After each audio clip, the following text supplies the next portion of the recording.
बिस्मिल्लाहिर्रहमानिर्रहीम, अस्सलाम वालेकुम नाजरीन। मैं हूं मलक आरफ और आज मेरा साथ दे रहे हैं Sajjad Ansari, bureau chief channel 5, Pakistan television से मोहम्मद नसीर जट और लाहौर रंग न्यूज़ से मनीर अहमद कम्बो और मेरे साथ ग्रेट न्यूज़ से इस वक्त मौजूद हैं हमारे जो साथी हैं अतीक अनवर साहब। तो हम पांचों दोस्त आज इकट्ठे हुए हैं। ईद मिलन पार्टी हुई है, हमारी टी पार्टी भी हुई है। उसके बाद हम इस नतीजे पे पहुंचे हैं कि 15 दिन से शोर व वेला था ईद उल फितर का। ईद आ रही है, ईद मनाएंगे, खुशियां बांटेंगे, मोहब्बतें तकसीम करेंगे, बच्चों की फरमाइशें पूरी करेंगे। लेकिन आज ईद का पूरा दिन गुजर गया। इस वक्त शाम के वक्त हम ये वीडियो बना रहे हैं। तमाम नाजरीन को हम बता रहे हैं कि इस वक्त हम ऑन रोड ये शो कर रहे हैं और आपको सारी सूरत हाल से आगाह करेंगे कि कैसा दिन गुजरा, कैसी ईद गुजरी, माह रमज़ान कैसे गुजरा। तो माह रमज़ान तो जैसे तैसे गुजर गया। कहीं आटा मिल रहा था, कहीं नहीं मिल रहा था। महंगाई की वजह से लोग बहुत ज़्यादा परेशान थे। ऊपर से ईद का लोड था, बच्चों की फरमाइशें थी, बहुत ज़्यादा अखराजात जो है वो नज़र आ रहे थे। तो बड़ा कड़ा इम्तिहान था आम आदमी के लिए, वाइट कॉलर के लिए।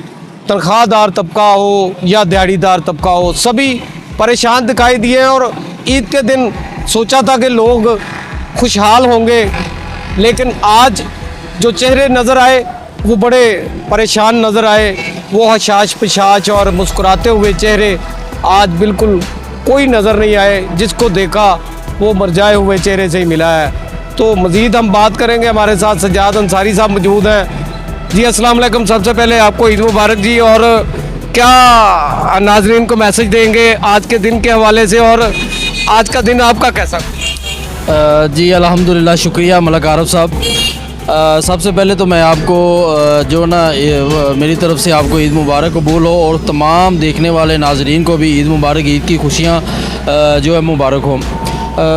मलक साहब, आपने जो बात की है, लोगों के मुरझाए चेहरों की बात की है, ईद की बात की है, ईद की खुशियों की बात की है, कभी हुआ करती थी। कभी लोग ईद की खुशियाँ मनाया करते थे।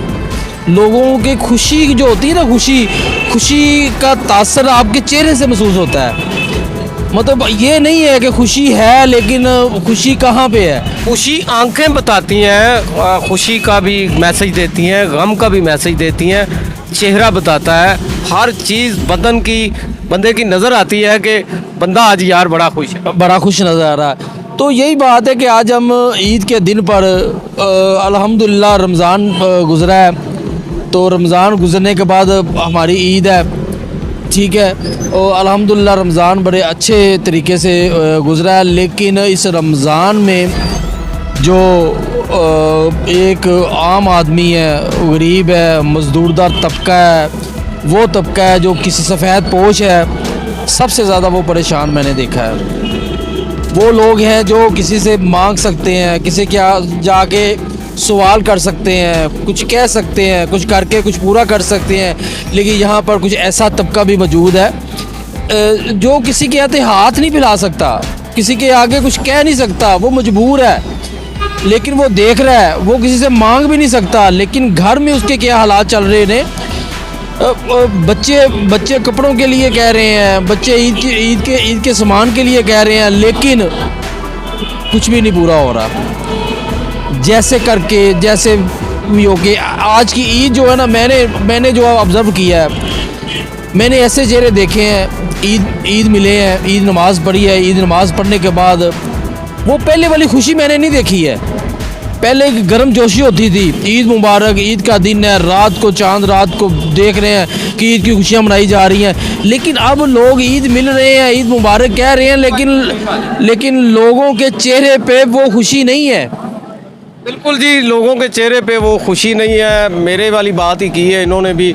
अतीक अनवर साहब से बात करेंगे, वो क्या कहते हैं, आज के दिन के हवाले से क्या कहेंगे, लोगों की सूरत हाल क्या देख रहे हैं आप, सहाफ़ी हैं। तो आम जो तबका है वो कैसे अपनी ज़िंदगी गुजार रहा है, वो खुशियों के लम्हात अपने कैसे सर्व कर रहा है, ये क्या आप जी शुक्रिया जी आरिफ भाई, आपने हमें मौका दिया, आपने इजहार ख्याल करने का।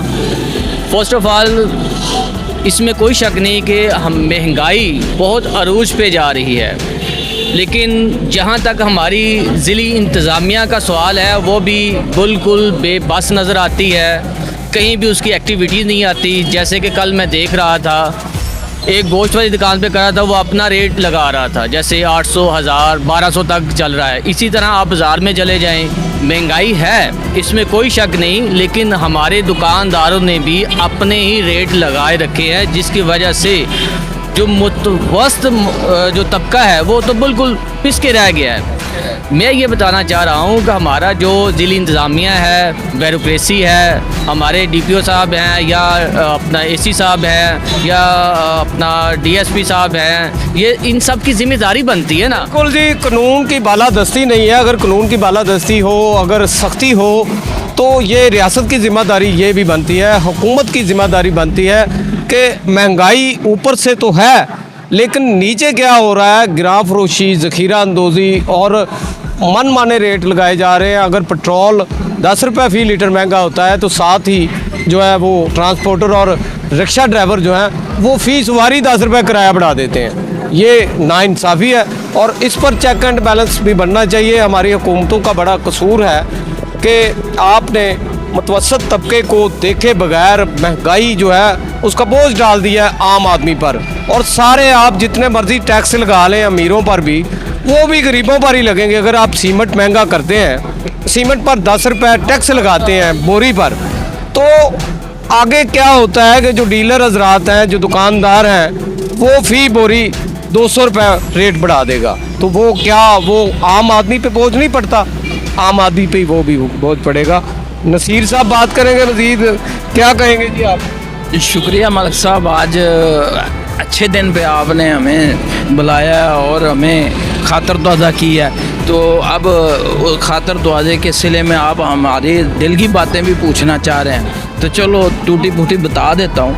बात यह है मलिक साहब कि तो मेरे तमाम दोस्तों की बातें दुरुस्त हैं, लेकिन मैं इनसे क्वेश्चन करता हूँ कि मैंने जो आज तक 57 साल की उम्र में सुना है, पढ़ा है, लिखा है, मज़हब से सीखा है, वो ये है कि हुक्मरान जो होता है वो कौम का, अवाम का या मुल्क का बाप होता है। बाप ने अपनी औलाद को बचाना होता है, और इस मुल्क के माशरे की 3 लेयरें हैं, 3 परतें हैं। एक लेयर जो है वो तो गरीब है, वो तो गुर्बत की में डूबी हुई है, बड़ी लेयर।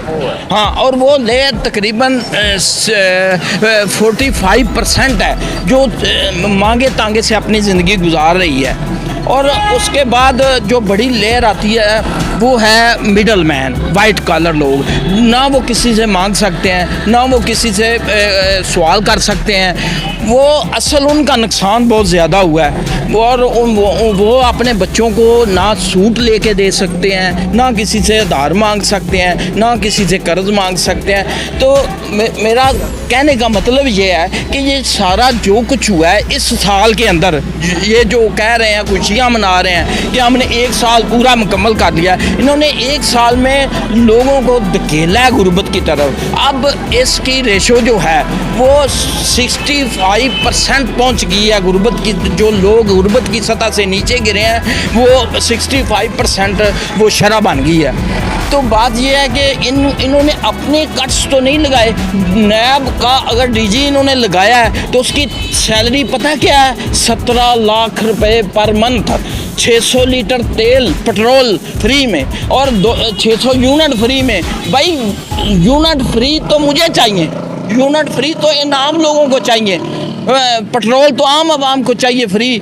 जिनकी तनख्वाहें 17 लाख से स्टार्ट होती हैं और 22 लाख पे जाके ख़त्म होती हैं, उनको फ्री में पेट्रोल देने की क्या ज़रूरत है? बिल्कुल जी, 17 लाख रुपए पर मंथ नैब के चेयरमैन की तनख्वाह लगाई गई, पेट्रोल फ्री दिया गया और बिजली के यूनिट भी उसको फ्री दिए गए। ये आप सुन रहे हैं और बिल्कुल रियल फैक्ट है, ये हमारे मुल्क के साथ ऐसे ज़्यादती हो रही है। ऊपर जो तबका है, जो हुक्मरान तबका है, वो अय्याशी की ज़िंदगी बसर कर रहा है, जबकि जो नीचे अवाम है वो गुर्बत की लकीर भी क्रॉस कर चुकी है। जैसे इन्होंने बताया 65% जो है वो गुर्बत बढ़ी है और ये बहुत भयानक जो है वो इंकशाफ किया गया है। मुनीर अहमद कम्बोज साहब भी थोड़ी सी बात करेंगे क्योंकि टाइम थोड़ा काफ़ी हमने टाइम ले लिया। नाजरीन इतना हमें टाइम देते हैं, उनका भी बहुत शुक्रिया। क्या कहेंगे आप? जी महंगाई तो हुई है मगर इसमें ज़्यादा किरदार है डिप्टी कमिश्नर कसूर का, इंतज़ामिया का, जो बाहर नहीं आए, जिन्होंने अगर रेट चेक नहीं किया, मार्केट को देखा नहीं, जो अपनी मर्ज़ी से बेच रहा है, चाहे जितना मर्ज़ी रेट लगाए, उसे रोका ही नहीं गया, वो अपनी मनमानी कर रहा है। बेसिकली जो मेन किरदार है इनका है, इन्हें चाहिए था बाहर आना मार्केट में। कभी डिप्टी कमिश्नर आया स्टील बाग, कभी बाज़ार गया, कभी उसने देखा है कि कौन दुकानदार क्या रेट पर अपनी चीज़ सेल कर रहा है, उसकी मनमानी है। वो 500 ज़्यादा लगा रहा है तो कोई पूछने वाला नहीं, 1000 लगा रहा है कोई पूछने वाला नहीं।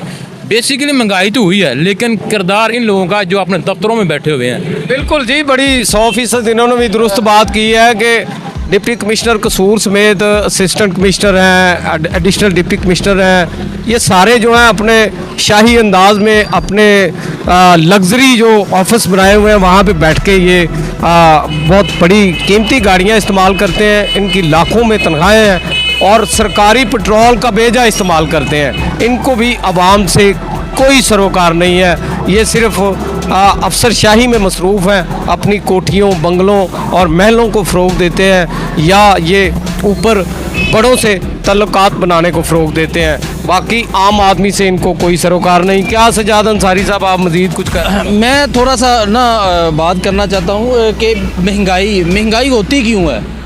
पहली बात है कि हम अगर आवाम से बात करेंगे तो वो करेगा जी फ़लाँ जो है हमारा लीडर है वो खा गया, फ़लाँ की हुकूमत आ गई है वो खा गई, फ़लाँ की हुकूमत आ गई है तो वो खा गई। मैं इस पर थोड़ा सा इख्तलाफ करूँगा। बात इसमें ये है कि ये नौबत आई क्यों, ये अवाम ही लेके आते हैं इनको। एक ही चेहरे को बार बार दिखा के, एक ही चेहरे के बार बार यकीन दिला के, जब इलेक्शन होता है तो सारे लोग एक ही तरफ हो जाते हैं। इस पर मैं मैं हर एक पार्टी को ये कहता हूँ, बात ये है कि बात आज तक किसी भी लीडर ने आवाम की बात की है, महंगाई के लिए एहतजाज की है। महंगाई के लिए एहतजाज उस वक्त होता है जब वो खुद फंसे हों। महंगाई के लिए आम बंदे के लिए आवाज़ उस वक्त लीडर उठाता है जब वो खुद उसमें अपना फ़ायदा सोच रहा होगा, उसमें आवाम का फ़ायदा नहीं होता।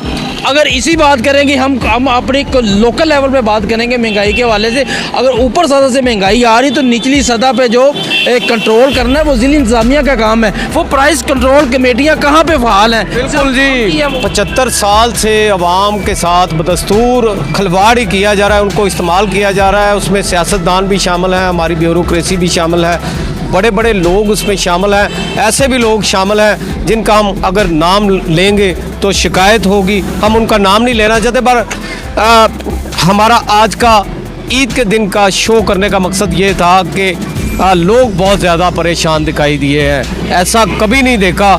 ईद पे, शबरात पे और त्योहारों पे लोग बड़े खुशहाल नज़र आते थे, लेकिन आज वो खुशहाल नहीं नज़र आए।